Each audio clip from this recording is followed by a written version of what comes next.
Our next application of rationalize ability is going to be the strategic complementarities game, also from Chapter 8. Strategic complementarities.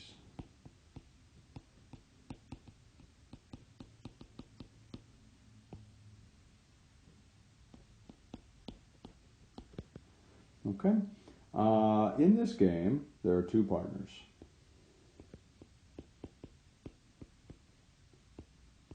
Partner 1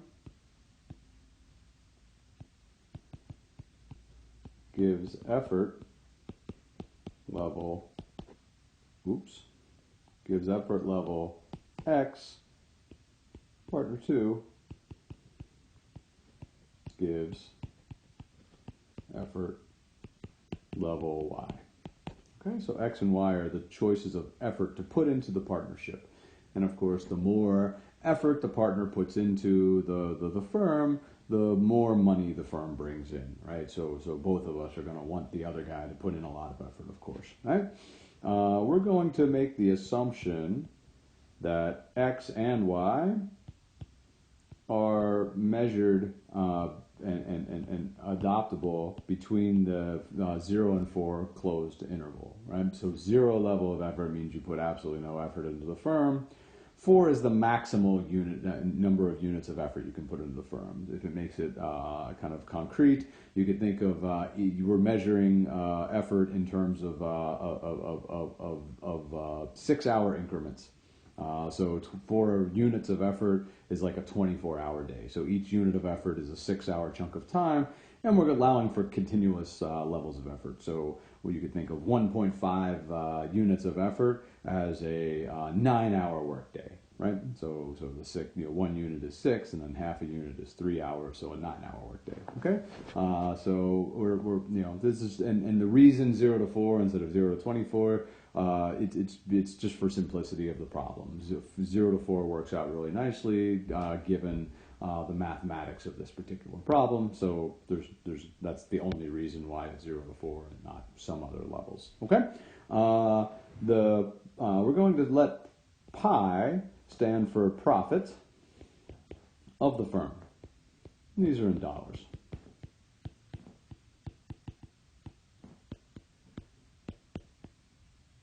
Why pi? Well, in economics, there's an awful lot of P's that are important. We have prices, we have probabilities, we have profit, we have others. And so we can't use P for everything, since P is most often used for probabilities or prices, depending on the applications. Oftentimes, profit is denoted as pi. A lot of times, math students don't like this at all because pi as a symbol stands for the ratio of circumference to diameter of a circle, and that's kind of ingrained deep in them. So I apologize, but that's just the convention that most economists adopt, and it's the one we're going to adopt here. So it's a symbol that stands for profit of the firm. Okay, the profit of the and that profit of the firm is going to equal 4 times the level of effort of partner 1 plus the level of effort of partner 2 plus C times X times Y, okay? And here C is a parameter.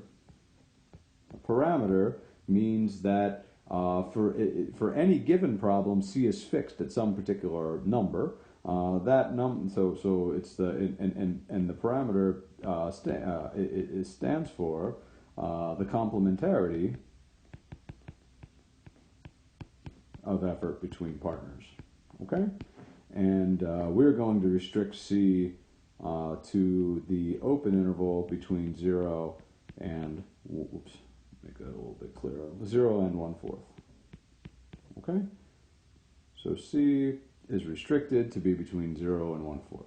So if C is relatively high, like relatively close to 1/4, it means that the partners' efforts are highly complementary. Whereas if C is closer to 0, it means their efforts are the profit of the firm is mostly just a function of the sum of the individual levels of effort.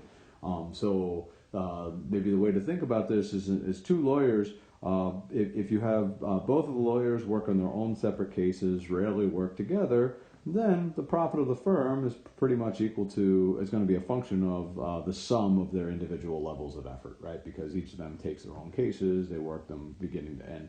If a partnership has one lawyer who's quite good at doing background research on legal precedents and doing depositions and all that kind of stuff, and the other partner is a trial lawyer who really focuses on selling a case to the jury and that sort of thing, then it would be inefficient to have each of them work on their own cases. By working together, they get an extra boost, right? So the one lawyer works on all the cases, works on all the background material. The other lawyer takes all that background material and puts them into a testifying framework for those that end up going to trial. Okay, and so for that firm, the profit of the firm is not just equal to a function of the sum of the individual efforts, but there's a complementary term. They actually do better when they work together. Okay, and so this problem, we're going to look at the nature of strategy when there's positive complementarity of effort between the players.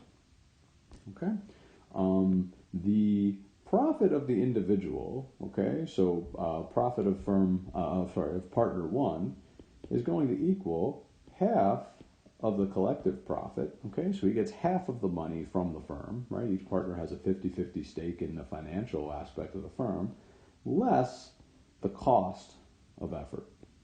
Okay, and similarly, the profit of partner two is going to equal half of the firm's revenue, the firm's profit. We're not assuming any other direct costs here, just the profit of the firm minus the cost of effort. Okay, so these stand for the cost of effort.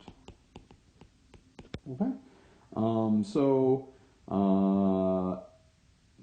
here we have the case where as my effort increases, the profit of the firm goes up, which is good for me, right? Especially if my effort levels makes your effort levels more productive, if C is relatively high. So as I give more effort, the firm's profit blossoms, right? But it's costing me, right?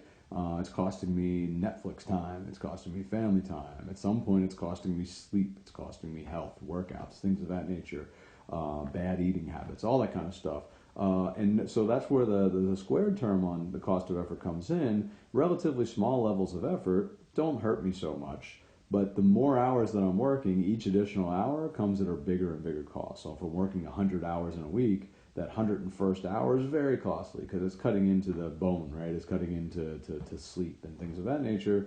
Whereas that first hour, if the effort is 0 and I add 1 hour of effort, that doesn't come at much of a cost because all my rest of my time is still free. Okay, so this is kind of it's a model that makes some sense, right? The more effort I put in, the more profit of the firm, but the greater the cost of effort, and effort cost is growing exponentially. And so that's the basic model.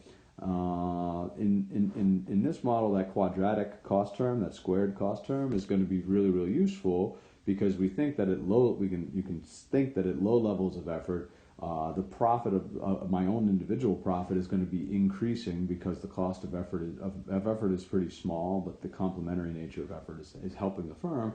But then beyond a certain point, it's going to become more and more costly. At a certain point, I have to stop. Okay, so the structure of this problem is going to allow us to use calculus to solve it.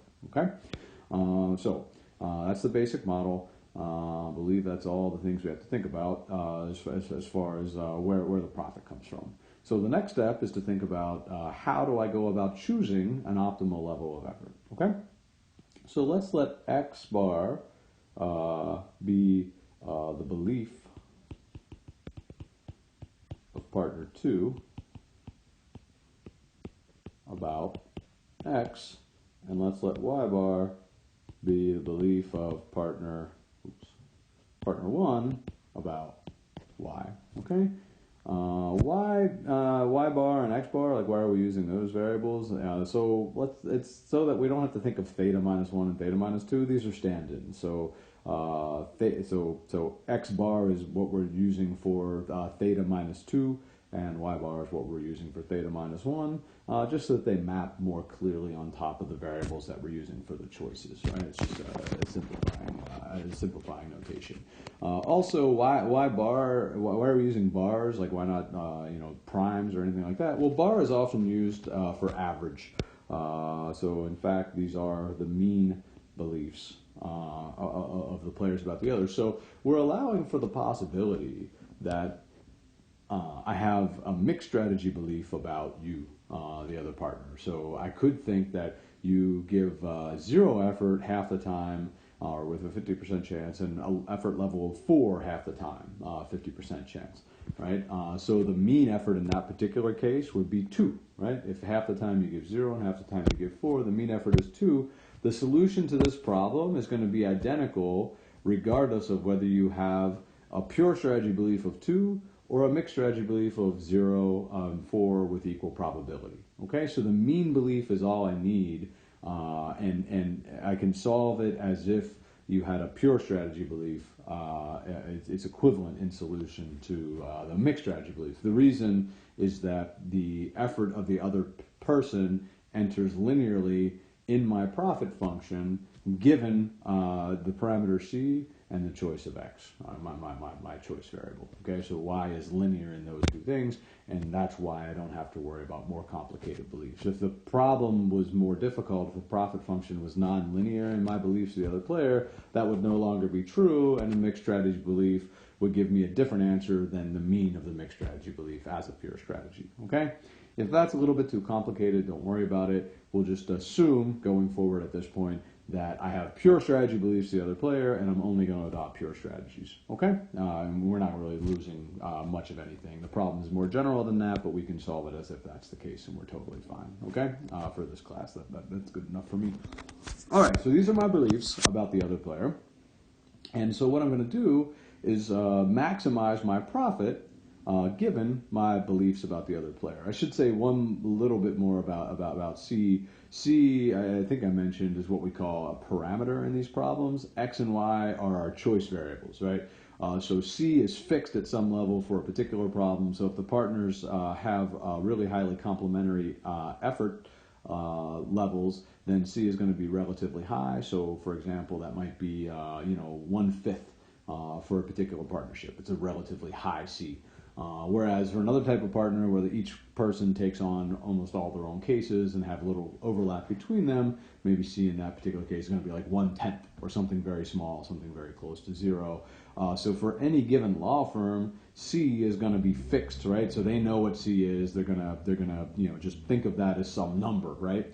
But we're, the economists, thinking about all types of law firms with all kinds of different levels of C. So we're going to use C as a variable, but for any given problem, it's going to be fixed for those particular players. So we're going to keep C as C, but then we can just plug in at the end of the problem. We can plug in a particular value of C and think about how the problem changes for different levels of C. So that's the way. That's why we're leaving it as a variable, but it's a special kind of variable called a parameter, right? So it has a fixed value for any particular application, but we want to think of how the structure of the problem not the structure of the problem, but how the solution to the problem changes as that parameter changes in different from one example to the next example. Okay, so that we think of that as parameter.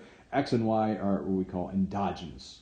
They're internal to the model. They're choices made by the players of the game. C is exogenous. It comes from outside the model. It's for a particular example of the game. It's just given to the players up front. Okay, so I'm next going to assume and then verify that the structure of my problem looks as follows. So now I'm player 1, partner 1.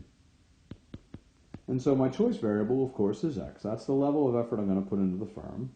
And I'm going to think about the profit of myself. And that profit is going to be a function of my effort level. Block this off from up here.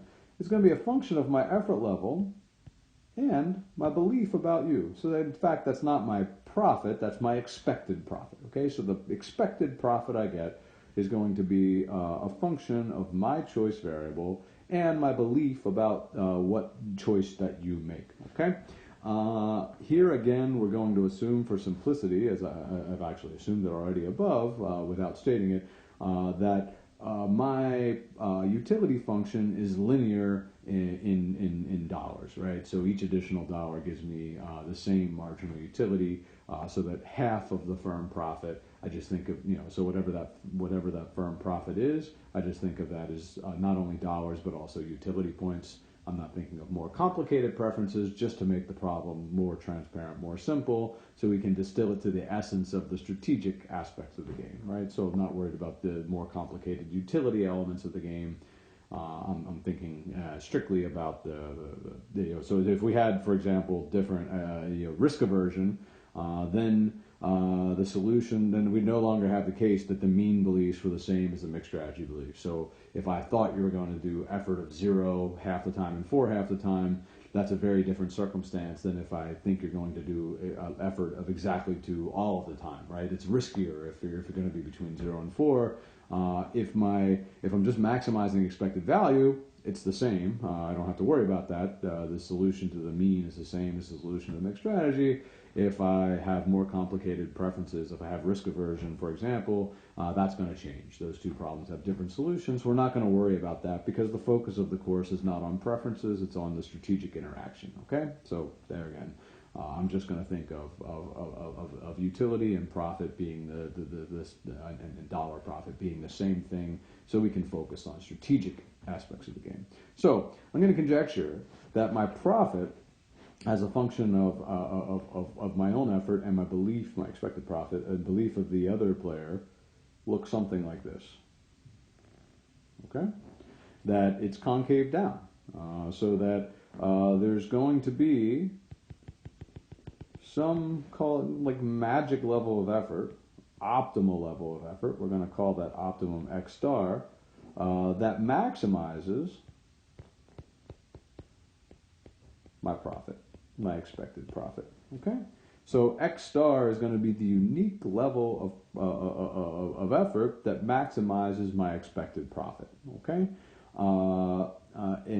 So notice that if it's only true if my profit function takes this nice hump shape where there's going to be a unique maximum, right? So if it had a different kind of shape, if it's squiggly, then I could no longer know that there was a unique X star. Now, how do I know the problem has this sort of solution? Well, if the profit function, if my own individual profit function is concave globally, right? So in other words, if the second derivative of that profit function is negative, then I know that my profit function has this particular shape, right? My profit is increasing in my own level of effort, but it's increasing at a decreasing rate, and eventually it turns down. Okay? Now the where it turns down could potentially be out of the bounds of 0 to 4, my effort level, right? So we also have to allow for the possibility that the effort level is either going to be at the peak of the hump, or it's going to be at one of the endpoints, 0 or 4, right? So if the effort level looked like this but hadn't turned down yet on the 0 to 4 interval, this would be the peak level of effort. If the profit function was already on the way down at 0 and it got even worse at 4, the optimal effort level would be at 0. So these are kind of possibilities for the optimal level of effort. But as long as 0 to 4 covers the peak, then we're going to be at a point like this one here. Okay? And in the problems that I give to you, we're going to be in this kind of circumstance. So we call an interior solution to the problem. So how do we go about maximizing the expected profit function, choosing the optimal level of effort to maximize my individual profit? Well, it's going to be at this particular point, and where we know that the slope of the profit function is equal to 0, right? So over here, the profit function has a positive slope, so if I take the derivative of profit with respect to my own effort, the slope is going to be positive, positive, positive, positive until we hit this point here, and then at this point here, the profit is the slope of the profit function is 0, and then as we go down, as we increase the effort levels even further, the slope of the profit function is going to be negative. Okay, so if we're able to take the derivative of my profit with respect to effort and set that derivative equal to 0, then that point, the level of effort that sets that profit function equal to 0, is going to correspond to my maximal level of effort. That's the level of effort I want to give. Okay, so I want to give effort where the slope of the profit function is equal to 0. Okay? Now, this might be a little confusing because you're like, well, that's all well and good if profit was a function of x, but it's a function of two variables. It's a function of x and it's a function of y bar, right? Well, technically that is true, but y bar we can think of as a constant because I'm going to form that belief and fix it and then maximize so x is the only variable there. So once I form that particular belief about you, I think your effort level, the mean level of your effort is, say, 3. Well, now it's fixed. It's just a number. It's a number 3. So then I'm saying profit of my profit of partner 1 is a function of x comma 3. And if I think your effort level is 1.5, then it's a function of x comma 1.5. It's just a number. So I can plug that number in and then maximize. And then I do have indeed a one-dimensional choice problem, right? So there's not two variable in there. The one variable is fixed, okay? In multivariable calculus, we would, you would think of this as just a partial derivative of profit with respect to x, but really all we're doing is fixing the other variables at their levels, and here it's natural to fix that other variable at the level of the belief, right? So it's like once I have that fixed belief about what you're going to do, then it really is just a number, okay? So technically, this is using multivariable calculus, and we're taking what is called the partial derivative of profit 1 with respect to x, and setting that equal to 0 and finding the maximal level of effort. But we don't really need to think of that. I'm not going to use partial derivative notation. Think of this as a one-dimensional choice problem where y bar is fixed at some value, so it's just some number, right? And if we change it to some other number, then the profit function is just some other number. That's going to move that hump-shaped profit around as I change y bar, right? So, for example, this is, my profit function could look like that for y bar equals 2, and then it could look like this for y bar equals 3.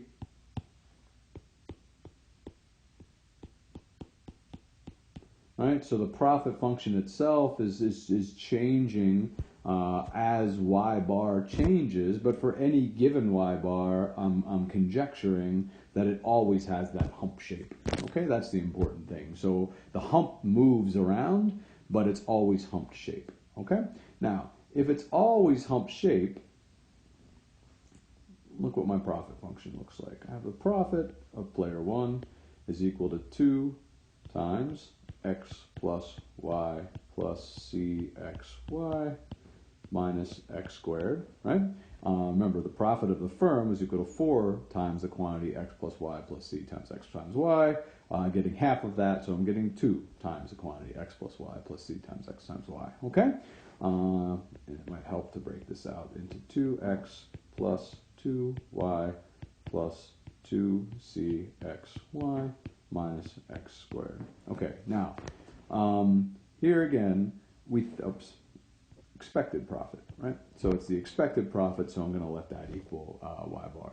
So what I'm trying to say is when we look at this particular profit function, x is a variable, right? I have to let that float around. I want to pick the optimal x. 2 is just a number. Y bar is just a number. C is just a number. It's fixed for any given problem. So for a given partnership, the partner knows what C is, so it's just a number.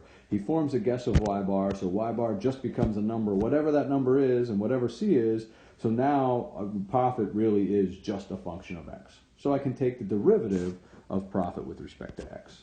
Okay?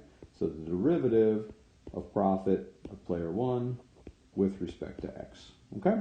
Now I just want to denote what my profit was just to remind myself on this particular slide. So 2 plus 2 times x plus 2 times y bar plus 2 times c times y bar times x minus x squared. Okay? So the derivative of that thing is equal to 2 plus. So what's the derivative? So well, let's step back a little bit. Just a quick refresher on calculus. Okay, if I have the derivative of y with respect to x, so this is a calc aside. Right? If I have the derivative of y with respect to x when y is equal to a times x to the b, what is that derivative? Well, the derivative of y with respect to x is equal to b times a times x to the b minus 1. Okay? So you just take the b down in front, put it in front of the a, and you subtract 1 from the exponent, right? And if y is equal to, say, a times x to the b plus c times x to the d, right? We can take the derivative of y with respect to x is equal to the derivative of the first one plus the derivative of the second one. Okay, so we can take it as it's equal to b times a x to the b minus 1, and then plus the derivative of the second one, d times c times x to the d minus 1. That's all the calculus you need for this course. Okay, so we call this kind of function a polynomial.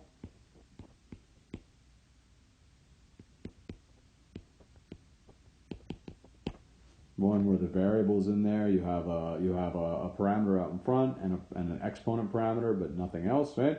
So we call this a polynomial, and this is just a larger polynomial.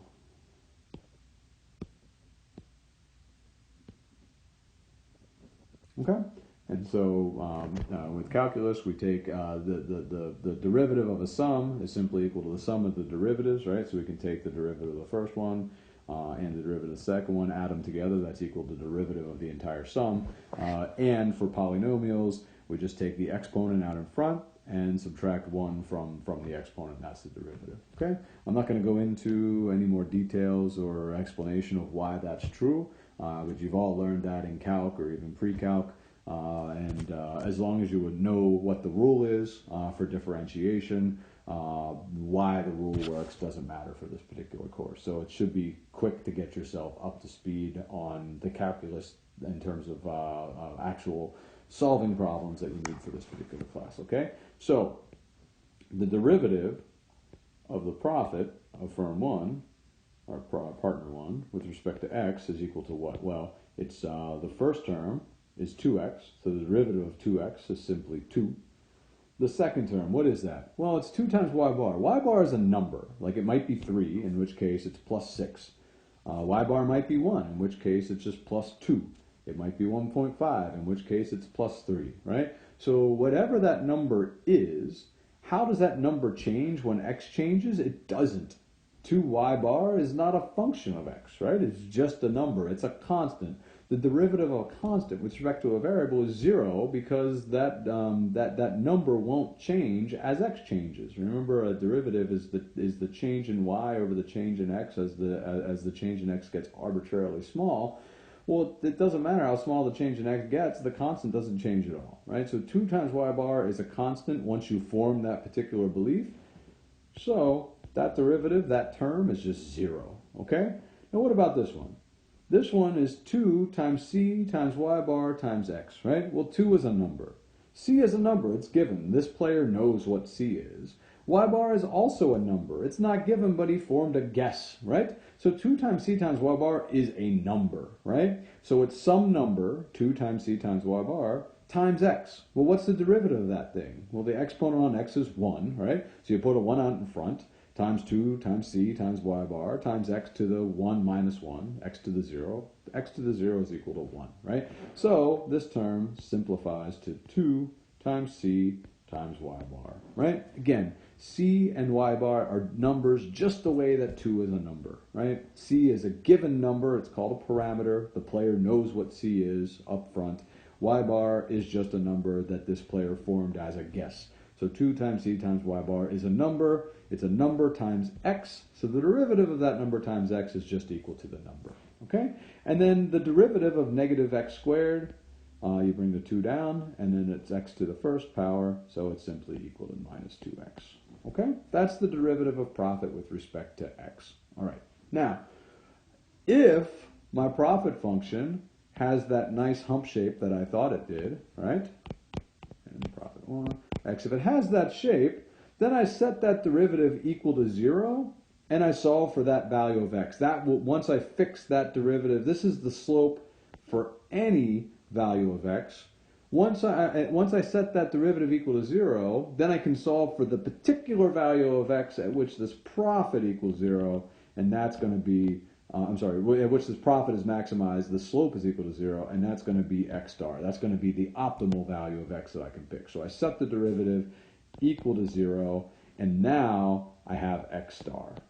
Okay? That's the way I want to solve this thing. But before we do that, let's verify that this profit function here, right, that this profit function actually has that hump shape. How do we do that? Well, we take the second derivative. Take the second derivative of profit with respect to x, right? So the second derivative of profit, that's just the derivative of the derivative, right? So what's the derivative of 2? 0, right? With respect to x. What's the derivative of 0 with respect to x? Well, it's also 0, right? What's the derivative of 2 times c times y bar? What's the derivative of that with respect to x? Well, it's 0. It's just a constant, right? That thing is just a number, so that's also 0. What's the derivative of negative 2x with respect to x? Just minus 2, right? So the derivative is minus 2, so that's a negative. So P1 is what we call globally concave. So it's concave everywhere. So again, we know that the profit function either looks like this, or it looks like that, or it looks like that. It's got to be one of those three shapes, right? So it's got to be concave down, okay? And that means that we can set the slope equal to 0, and if that solution is in between 0 and 4, that's our optimal solution.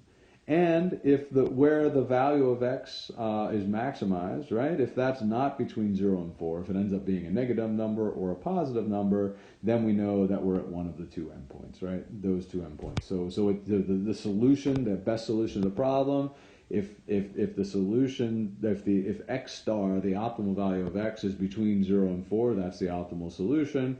And if it's not, the solution is either 0 or 4, right? So if we end up with a negative number being the optimal value of x, then a negative number, then it means 0 is the best we can do. And if we end up with a positive value bigger than 4 being the optimal value, where the slope equals 0, then 4 is the best we can do, right? So the solution is either going to be 0, 4, or x star, and it is x star as long as that x star value is in between 0 and 4. Okay? So on the next page, we're going to take this as our profit function, set it equal to 0, and then that's where this picture is satisfied. Okay? So it's 2 plus 2 times c y bar minus 2x. That's our derivative. Okay? So let's rewrite that. Derivative of profit with respect to x is equal to 2 plus 2 times c times y bar minus 2x. And we want to set that slope equal to 0. And where it's equal to 0, that value of x, we're going to call it x star. Okay? So let's solve for x star. So we get 2x star equals 2 plus 2cy bar minus, oops, nope, it's already gone. That's it, right? And so we divide both sides by 2, and we find that x star is equal to 1 plus c times y bar. All right, so there we go. This is what we call the best response function.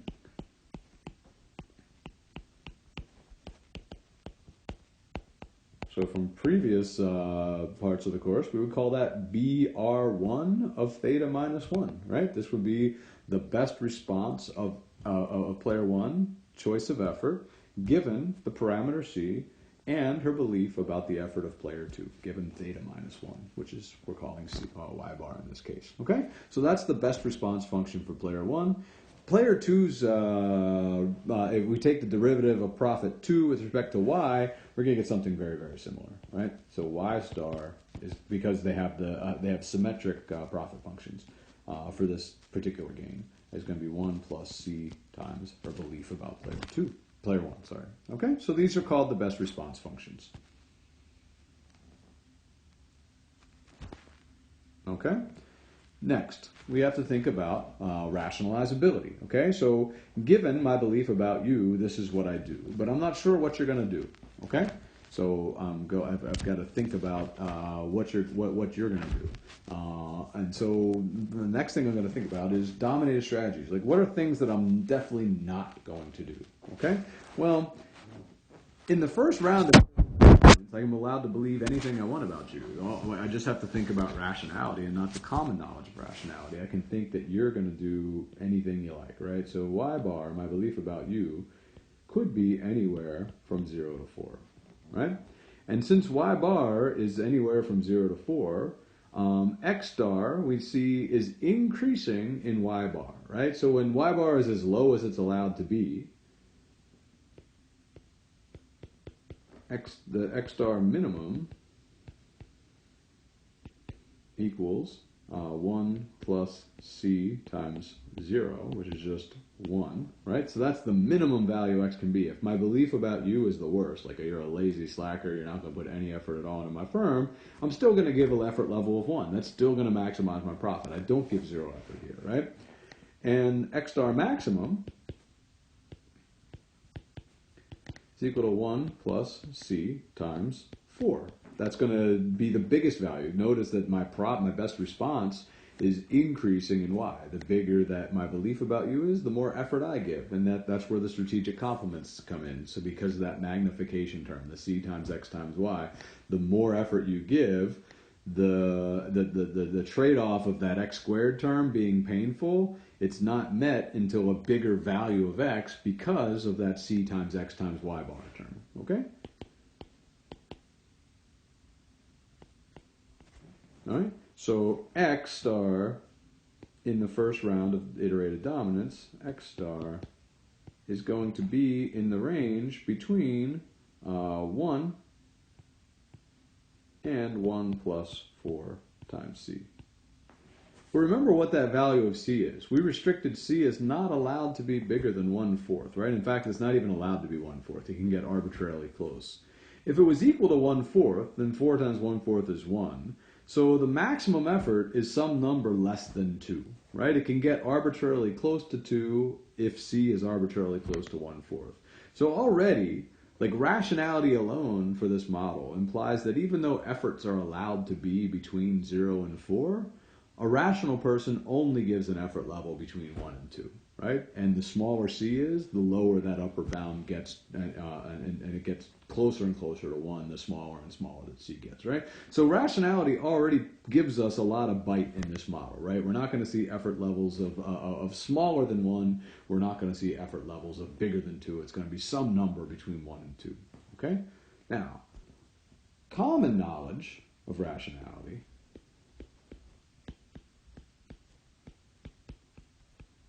suggests that player 2, the effort of the other player, is also going to be between 1 and 1 plus 4 times c, right? Because I know player 1, it's a dominated strategy for player 1 to play an effort smaller than 1 or greater than 2, or 1 plus 4 times c, right? So if it was optimal for me, for any range of beliefs to be between 1 and 1 plus 4c, common knowledge says that that's also optimal for the other player, and I know this. So I know he's never going to give me an effort level less than 1 or greater than 1 plus 4 times c. So, but when I came up with that range for myself, that was under the belief that he could give me an effort between 0 and 4, right? So going back, notice that like it was predicated on y bar being between 0 and 4, and that's how I got x in this range. But now I'm going to know, hey, y bar can't be between 0 and 4. Y bar has to be between 1 and 1 plus 4c because I know he's not stupid. I know he's rational. I know he's not going to play those dominated strategies. But now x star is further restricted, right? So now x star minimum is going to be at the effort level that has y bar at 1, okay? So just remember my best response, x star, was equal to 1 plus, let me double check what that was, 1 plus c times y bar, okay? But now y bar has to be between 1 and 1 plus 4c. So the minimum effort level that I'm going to give corresponds to y bar equaling 1, right? That's the minimum rational level of effort for player 2. So x star is going to be, the worst I'm going to do is 1 plus c times 1, okay?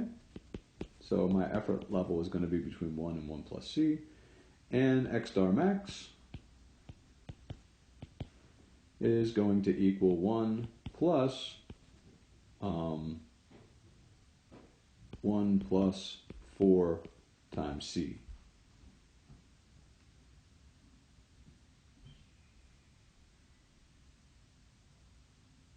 No, sorry.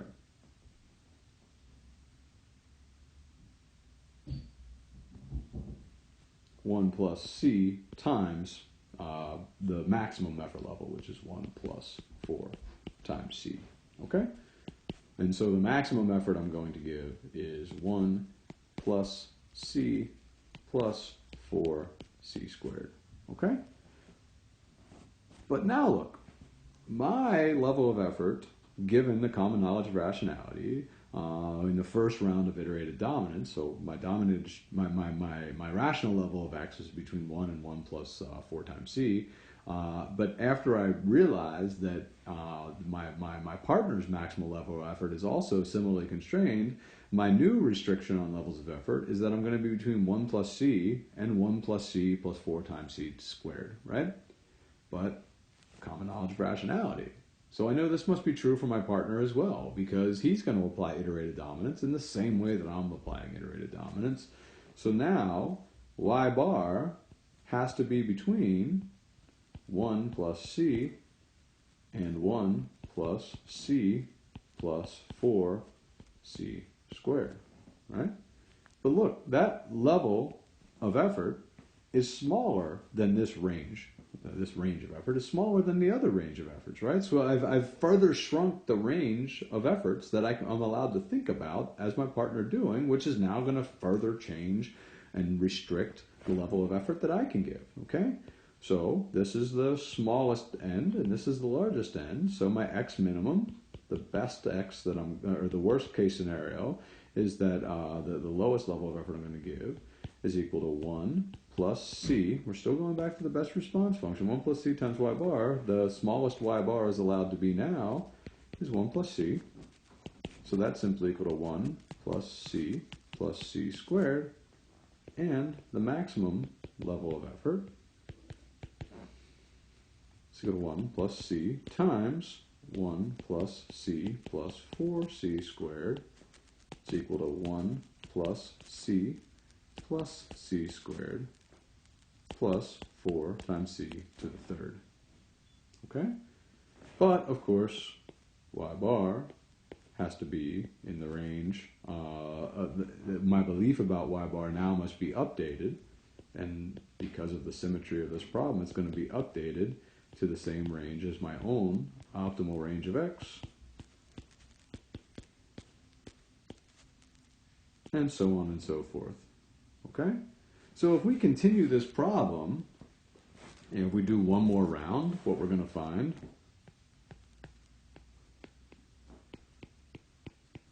one more round of iterated dominance, we're going to find that x star minimum is going to equal 1 plus c squared plus c to the third, and y star max is going to equal 1 plus c squared plus c to the third plus 4c to the fourth. And same is true for y bar, and we're going to keep iterating, all right? So I think you see the pattern is that the x star min equals 1 plus c squared plus c to the third plus c to the fourth plus dot dot dot dot, right? And x star max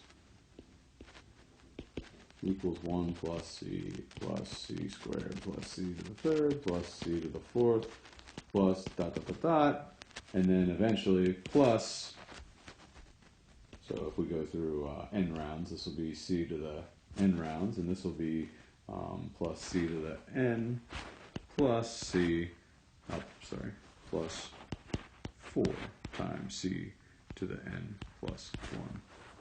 It's not quite clear. C 4 times c to the n plus 1. Okay? Well, what happens in the limit as n goes to infinity? Because this process is going to go an infinite number of rounds. There's an infinite number of rounds of iterated dominance. Okay? This minimum value of x, okay, x max is always going to equal x min plus 4 times c to the n plus 1 after n rounds of dominance. Okay? So after n rounds of dominance, x max is the same thing as x min, except we have this little extra term in the end. Okay? C is less than 1.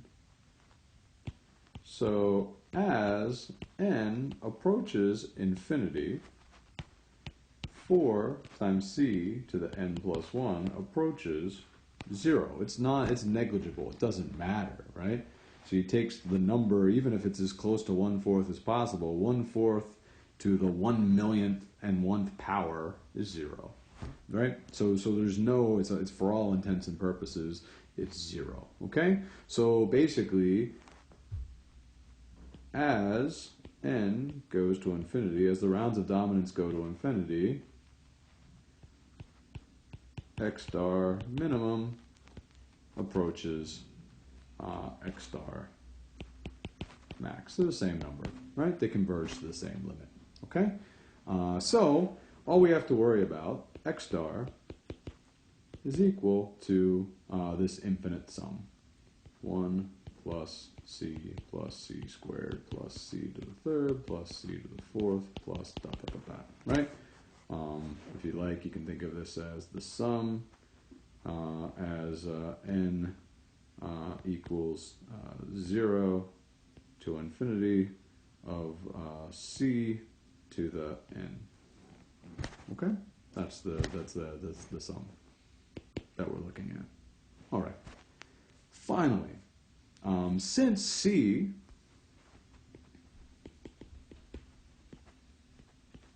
is greater than 0 and less than 1, well, in fact, we know it's a lot less than 1. It's 1/4, but like since c is between 0 and 1, this is a converging sequence. All right, it's a famous one.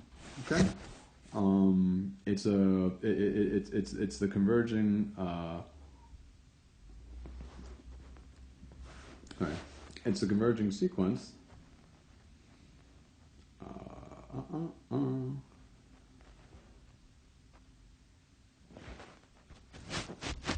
So we know that kind of a famous geometric series. So if we had the sum from n equals 1 to infinity of c to the n, when c is in the 0 to 1 range, is equal to c over 1 minus c. It's a sort of the most famous converging sequences, and since we have the extra c term, so we slightly less famous but still super useful. In economics, this is used all the time. This converging sequence, when we start at 0 instead of 1, we just divide the whole thing by c, right? So we get this one. Okay, and so this is basically the converging sequence that we were focused on, this one right here, it equals 1 over 1 minus c in the limit as c goes to infinity, right? So R, the rationalizable set of strategy profiles, is 1 over 1 minus c for player 1, 1 over 1 minus c for player 2. Right? So that's the entire rationalizable set. It converges to a single strategy profile, 1 over 1 minus c. Okay? And so since true for x star, it's true for y star by symmetry. This problem was set up to be symmetric. Okay? And that's why R is the same. R is the same for both players. Okay?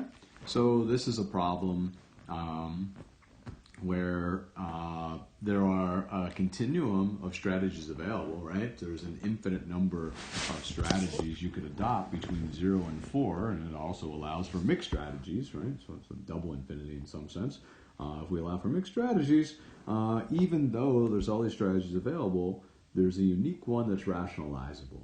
Okay, rationality gets us a lot of the way there. It tells us that it's got to be between 1 and 2, right? And the smaller that c is, the further away from 2 it is, okay? But rationalize ability, the common knowledge of rationality, gives us even more. It tells us there's a specific number. It's 1 over 1 minus c. So if c is equal to, say, 1/8, 1 over 1 minus 1/8 is 1 over 7/8, so it's 8/7. So the optimal level of effort is 1 and 1/7, etc. So each player is going to know her specific parameter, right? The pair of players in a game know the specific value of c for their particular game, and then can submit the unique rationalizable strategy, so they give that exact amount of effort. All right, no surprises. Everyone's coordinated in their beliefs because they both have the same rationalizable strategy, right? And you notice that as c gets closer to 0, the optimal level of effort gets closer and closer to 1. So if there's no strategic complementarity at all, each firm gives a level of effort of 1 and is done with it, each partner, sorry.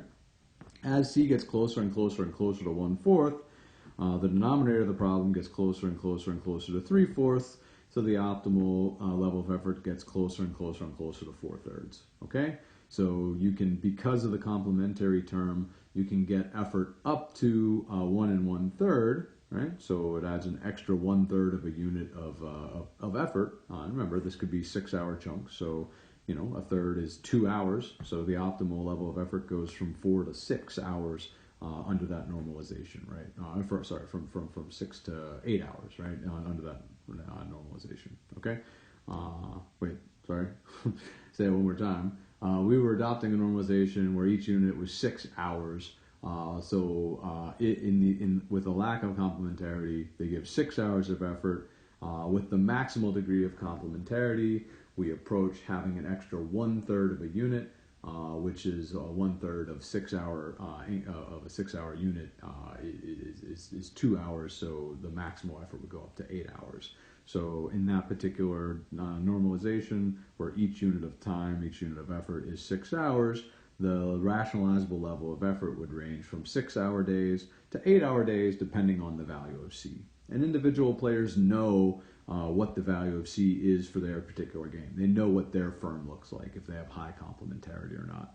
And of course, we could have the range of c's be other values, and that would create other rationalizable outcomes. And that's why we like to work with this variable c. We can see how changing c impacts the adoption of strategies, how strategies are impacted by this degree of complementarity. All right?